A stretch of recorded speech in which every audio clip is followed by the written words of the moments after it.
Hello students, कैसे हैं आप। आज हम कक्षा 7 अध्याय 5 अम्ल, सारक और लवण के भाग 1 के बारे में चर्चा करेंगे। आप स्वयं भी इस पाठ का पठन अपनी पाठ्य पुस्तक में से करके महत्वपूर्ण बिंदुओं को अपनी नोटबुक में नोट कर सकते हैं।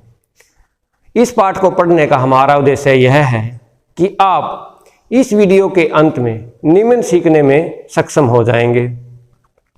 प्राकृतिक पदार्थों का स्वाद कैसा होता है, प्राकृतिक पदार्थों में कौन कौन से अम्ल तथा सारक पाए जाते हैं, प्राकृतिक सूचक क्या है तथा प्राकृतिक सूचक जैसे गुड़हल की पंखुड़ियाँ, हल्दी तथा लिटमस पत्थर अम्लीय तथा सारकीय विलयनों के साथ किस प्रकार रंग परिवर्तन करते हैं। हम अपने दैनिक जीवन में विभिन्न प्रकार के खाद्य पदार्थों का उपयोग करते हैं। क्या उन सब का स्वाद एक समान होता है? आइए हम कुछ खाद्य पदार्थों के स्वाद को देखते हैं, इनका स्वाद कैसा है। पदार्थ स्वाद खट्टा है, कड़वा है या कोई अन्य है। नींबू का रस है। नींबू का रस हमें स्वाद में कैसा लगता है? खट्टा लगता है। संतरे का रस हमें स्वाद में कैसा लगता है? खट्टा लगता है। सिरका, विनेगर भी कहते हैं, खट्टा लगता है। दही, दही का स्वाद भी खट्टा होता है। इमली, इमली का स्वाद भी खट्टा होता है। शक्कर, शक्कर का स्वाद न खट्टा है न कड़वा, इसका स्वाद कोई अन्य है। नमक कोई अन्य स्वाद है। खाने का सोडा, इसका स्वाद कैसा लगता है? हमें कड़वा लगता है। खीरा, खीरा हमें कैसा लगता है? कड़वा लगता है। तो यहाँ हम देखते हैं कि कुछ खाद्य पदार्थों का स्वाद खट्टा है तथा कुछ का स्वाद कड़वा है तथा कुछ खाद्य पदार्थों का स्वाद कोई अन्य है। वो मीठा हो सकता है अथवा नमकीन हो सकता है। तो यहाँ दही, नींबू का रस, संतरे का रस, सिरका, दही और इमली का स्वाद खट्टा है क्योंकि इनमें अम्ल अथवा एसिड होते हैं। ऐसे पदार्थों की रासायनिक प्रकृति अम्लीय होती है। अब एसिड शब्द है, एसिड शब्द की उत्पत्ति लैटिन शब्द एसियर से हुई है। तो लैटिन शब्द है एसियर से हुई है जिसका अर्थ है खट्टा तथा ऐसे पदार्थों की प्रकृति अम्लीय होती है। आइए कुछ प्राकृतिक पदार्थों को देखते हैं कि उनमें कौन सा अम्ल पाया जाता है। अम्ल का नाम किस में पाया जाता है? एसिटिक अम्ल सिरका में पाया जाता है। फॉर्मिक अम्ल चींटी का डंक, जब चींटी हमें काटती है तो हमारी त्वचा में एक दरार डालती है, उसे हम क्या कहते हैं? फॉर्मिक अम्ल कहते हैं। साइट्रिक अम्ल नींबू कुल के सिट्रस फल जैसे नींबू, संतरा आदि में पाया जाता है, जो खट्टे फल होते हैं उनमें पाया जाता है। लैक्टिक अम्ल दही में। ऑक्सैलिक अम्ल पालक में पाया जाता है। अब खाने के सोडे का स्वाद कैसा है? इसका स्वाद खट्टा तो है नहीं, इसका स्वाद कैसा है? कड़वा है। तो ऐसे पदार्थ जिनका स्वाद कड़वा होता है और जो स्पर्श करने पर साबुन जैसे चिकने लगते हैं, सारक कहलाते हैं तथा इन पदार्थों की प्रकृति सारकी होती है। आइए कुछ पदार्थों में देखते हैं कौन कौन से सारक पाए जाते हैं। सारक का नाम किस में पाया जाता है? कैल्शियम हाइड्रोक्साइड, चूने का पानी, उसमें पाया जाता है। अमोनियम हाइड्रोक्साइड, खिड़की के कांच आदि साफ करने के लिए उपयुक्त मार्जक में पाया जाता है। सोडियम हाइड्रोक्साइड या पोटासियम हाइड्रोक्साइड साबुन में पाया जाता है। मैग्नीशियम हाइड्रोक्साइड दूध या मैग्नीशियम अथवा मिल्क ऑफ मैग्नीशिया में पाया जाता है। अब हमने ये देखा कि स्वाद के आधार पे हमने पदार्थों को अम्ल तथा सारक में वर्गीकृत कर दिया। क्या हम हर पदार्थ को चख कर उस पदार्थ की प्रकृति ज्ञात कर सकते हैं? यह संभव नहीं है, क्योंकि कुछ पदार्थ विषैले होते हैं। उन पदार्थ की प्रकृति कैसे ज्ञात करते हैं? इसके लिए हम विशेष प्रकार के पदार्थ का उपयोग करते हैं, जिसे सूचक कहते हैं, जैसे गुड़हल की पंखुड़ियाँ, हल्दी तथा लिटमस पत्थर प्राकृतिक सूचक हैं। प्राकृतिक सूचक अम्लीय तथा क्षारकीय विलयनों के साथ विभिन्न प्रकार के रंग देते हैं। हमारे आसपास के प्राकृतिक सूचक, लिटमस एक प्राकृतिक रंग, सबसे सामान्य रूप में उपयोग किया जाने वाला प्राकृतिक सूचक लिटमस है, जिसे लाइकेनों से निष्कर्षित किया जाता है। यह सामान्य विलयन अथवा लिटमस पत्थर लाल और नीले के रूप में पाया जाता है। तो आइए अब हम यह देखते हैं कि जो प्राकृतिक सूचक हल्दी, लिटमस पत्थर तथा गुड़हल की पंखुड़ियाँ अम्लीय तथा क्षारकीय विलयनों के साथ किस प्रकार रंग परिवर्तन करते हैं। अब जैसे ये है नीला लिटमस, ये इस तरह नीली पट्टियों के रूप में उपलब्ध होता है। ये है लाल लिटमस पत्थर। आइए अब ये देखते हैं कि यह अम्ल तथा क्षारक के साथ किस प्रकार रंग परिवर्तन करता है। ये मैंने ट्यूब ली हुई, इसमें सिरका लिया हुआ है। अब सिरके की बूंद मैं नीले लिटमस पत्थर पर डालकर देखता हूँ और देखता हूँ क्या प्रभाव पड़ता है। भाई सिरके की बूंद डाली और मैंने क्या देखा कि जो लिटमस पत्थर है नीला, वो कैसा हो गया, लाल रंग का हो गया है। अब इसमें मैं HCl की कुछ बूंदें डाल के देखता हूँ, हाइड्रोक्लोरिक अम्ल, तो लिटमस पत्थर है कैसा हो जाता है, लाल रंग का हो जाता है। अब इसी नीले लिटमस पत्थर पर मैं नींबू का रस, इसमें मैंने क्या लिया हुआ है, नींबू का रस, जैसे नींबू है इसके रस को निकाला हुआ है। अब मैं इस पे नींबू के रस की कुछ बूंदें डाल के देखता हूँ और देखता हूँ क्या प्रभाव पड़ता है। तो नींबू के रस के साथ जो नीला लिटमस पत्थर है वो भी लाल रंग देता है। अब इसमें मैंने खाने का सोडा लिया हुआ है और इसको देखता हूँ नीले लिटमस पत्थर पर इसका क्या प्रभाव पड़ता है, खाने के सोडे का। ये नीला लिटमस पत्थर है, इस पे कुछ खाने के सोडे की बूंदें डालते हैं, इसका रंग नीला ही रहता है, मतलब कोई परिवर्तन नहीं है। अब इसमें देखते हैं, जैसे ये है शैम्पू, इसमें मैंने शैम्पू को लिया हुआ है। अब शैम्पू को देखते हैं नीले लिटमस पत्थर पर डालकर, अब भी इसका रंग कैसा रहता है, नीला ही रहता है।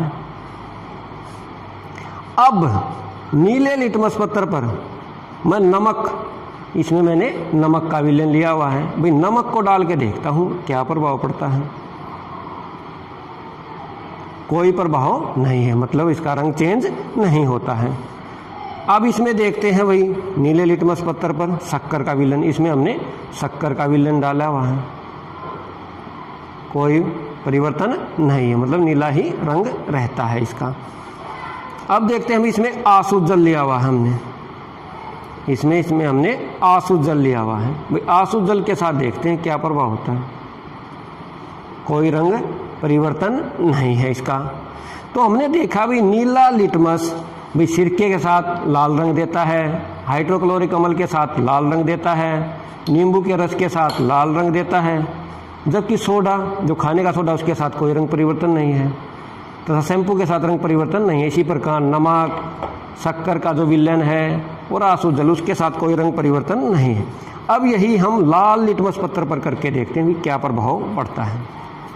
लाल लिटमस पत्थर को लेते हैं और इस पे सिरके की बूंदें डालता हूँ, क्या इसके रंग में कोई परिवर्तन हुआ, ये अब भी वैसा ही है। अब मैं इसमें हाइड्रोक्लोरिक अम्ल की कुछ बूंदें डाल के देखता हूँ लाल लिटमस पत्थर पर, इसके रंग में कोई परिवर्तन नहीं है। अब देखते हैं इसमें नींबू के रस की बूंदें डाल के देखते हैं, भाई नींबू का जो रस है कोई परिवर्तन नहीं है, लाल का लाल ही रहता है। अब हम इसमें खाने के सोडे की बूंदें डाल के देखते हैं भाई लाल लिटमस पत्थर पर। ये खाने का सोडा है, इसकी एक बूंद डाली, इसका रंग कैसा हो गया है? नीला हो गया है। जो लाल लिटमस पत्थर है वो खाने के सोडे के साथ नीला रंग दे रहा है। अब शैम्पू की बूंदें डाल के देखते हैं भाई ये क्या लिया हुआ हमने? शैम्पू का विलेन। कैसा रंग दे रहा है? नीला रंग दे रहा है। तो खाने के सोडे तथा शैम्पू के साथ नीला रंग दे रहे हैं। अब देखते हैं भाई नमक के साथ देखते हैं भाई कैसा ये जो लाल लिटमस पत्थर है कैसा रंग देगा। इसमें हमने नमक को लिया हुआ है, कोई रंग परिवर्तन नहीं है, लाल का लाल ही रहता है। अब हम देखते हैं शक्कर का विलयन। बीच में हमने शक्कर का विलयन लिया हुआ है, कोई रंग परिवर्तन नहीं है, लाल का लाल ही रहता है। अब देखते हैं भाई इसमें आंसू जल, कोई परिवर्तन नहीं है। तो यहाँ हमने क्या देखा? जो लाल लिटमस पत्थर है वो सिरके के साथ कोई रंग परिवर्तन नहीं करता, हाइड्रोक्लोरिक अम्ल के साथ कोई रंग परिवर्तन नहीं करता, नींबू के रस के साथ कोई रंग परिवर्तन नहीं करता, जबकि खाने के सोडे के साथ यह नीला रंग देता है। तथा शैम्पू जो साबुन का विलयन है या शैम्पू का विलयन उसके साथ भी नीला रंग देता है। तथा नमक, शक्कर तथा आंसू जल के साथ कोई रंग परिवर्तन नहीं होता है। तो यहाँ से हम एक चीज़ सीख चुके हैं कि जो नीला लिटमस पत्थर है वो अम्ल के साथ लाल रंग देता है, जबकि जो लाल लिटमस पत्थर है वो क्षारक के साथ नीला रंग देता है, जबकि नमक, शक्कर तथा आंसू जल न तो नीले लिटमस पत्थर के साथ रंग परिवर्तन करते हैं न ही लाल के साथ। ये उदासीन विलयन कहलाते हैं। आइए अब दूसरे प्राकृतिक सूचक हल्दी को देखते हैं। भाई हल्दी कैसे रंग परिवर्तन करती है? हल्दी के लिए मैं हाइड्रोक्लोरिक अम्ल की कुछ बूंदे, सिरके की बूंदे डाल के देखता हूँ हल्दी के विलयन पे। क्या इसके रंग में कुछ परिवर्तन है? कोई रंग परिवर्तन नहीं है हल्दी के साथ। अब इसमें हाइड्रोक्लोरिक अम्ल की कुछ बूंदे डाल के देखते हैं, क्या रंग में कुछ परिवर्तन हुआ? कोई रंग परिवर्तन नहीं। अब देखते हैं नींबू के रस की। नींबू का रस डाला, क्या रंग में कुछ परिवर्तन है? कोई परिवर्तन नहीं है। अब मैं इसमें खाने के सोडे की कुछ बूंदें डाल के देखता हूँ और देखता हूँ क्या प्रभाव पड़ता है हल्दी के साथ। ये तो लाल रंग देता है। खाने के सोडे के साथ हल्दी कैसा रंग दे रहा है? लाल। अब देखते हैं भाई शैम्पू के साथ कैसा रंग दे रहा है? इसके साथ भी लाल रंग दे रहा है। तो यहाँ हम क्या देखते हैं? जो हल्दी है जो एक प्राकृतिक सूचक है वो अम्ल के साथ कोई रंग परिवर्तन नहीं करता, जबकि क्षारक के साथ यह लाल रंग देता है। इसीलिए सफ़ेद कपड़ों पर गिरा हल्दी का दाग साबुन से धोने पर लाल हो जाता है। आइए देखते हैं क्या ये नमक के साथ भी कुछ रंग परिवर्तन करता है? कोई रंग परिवर्तन नहीं है। भाई शक्कर के विलयन के साथ कोई रंग परिवर्तन नहीं है। अब देखते हैं भाई आंसू जल के साथ कोई रंग परिवर्तन नहीं। तो हमने यहाँ सीखा भी जो हल्दी है वो अम्ल के साथ रंग परिवर्तन नहीं करता, जबकि क्षारक के साथ यह लाल रंग देता है तथा लवण के साथ भी रंग परिवर्तन नहीं करता। गुड़हल की पंखुड़ियाँ लेते हैं, इनको पानी में उबालते हैं और इनको तब तक उबालते हैं जब तक इनका रंग न निकल जाए। हमने जो गुड़हल की पंखुड़ियों को पानी में उबाला था उसको एक ट्यूब में अलग कर लेते, उसका रंग निकल के आ गया। अब इसको हम अम्लीय तथा अक्षार के विलयनों में डाल के देखते हैं इसका रंग कैसे। जैसे HCl है, मैं इसमें कुछ इसका रंग डाल के देखता हूँ कैसा रंग देता है।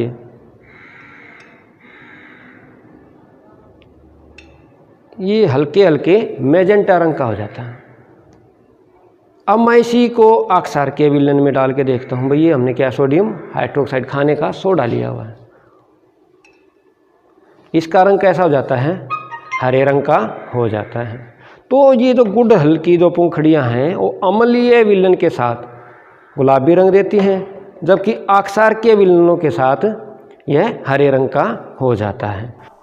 हमने देखा कि जो लिटमस पत्थर है वो नीला लिटमस पत्थर अम्लीय के साथ लाल रंग देता है, लाल लिटमस अक्षार के साथ नीला रंग देता है, जबकि उदासीन विलयन के साथ न तो नीला लिटमस पत्थर और न ही लाल लिटमस पत्थर कोई रंग परिवर्तन करता है, जबकि हल्दी क्षारकीय विलयन के साथ लाल रंग देता है, जबकि गुड़हल की पंखुड़ियों का विलयन अम्ल के साथ गहरा गुलाबी अथवा मैजेंटा रंग देता है, जबकि क्षारकीय विलयन के साथ यह हरा रंग देता है। अब आप निम्न प्रश्नों को अपनी नोटबुक में नोट करेंगे। क्वेश्चन नंबर 1, प्राकृतिक पदार्थ इमली, अंगूर, कच्चे आम में कौन सा अम्ल पाया जाता है? क्वेश्चन नंबर 2, सफ़ेद कपड़ों पर गिरा हल्दी का दाग साबुन से धोने पर लाल रंग का क्यों हो जाता है? क्वेश्चन नंबर 3, सूचक किसे कहते हैं? क्वेश्चन नंबर 4, 3 प्राकृतिक सूचकों के नाम लिखो। क्वेश्चन नंबर 5, आंवला तथा खाने के सोडे का स्वाद कैसा होता है?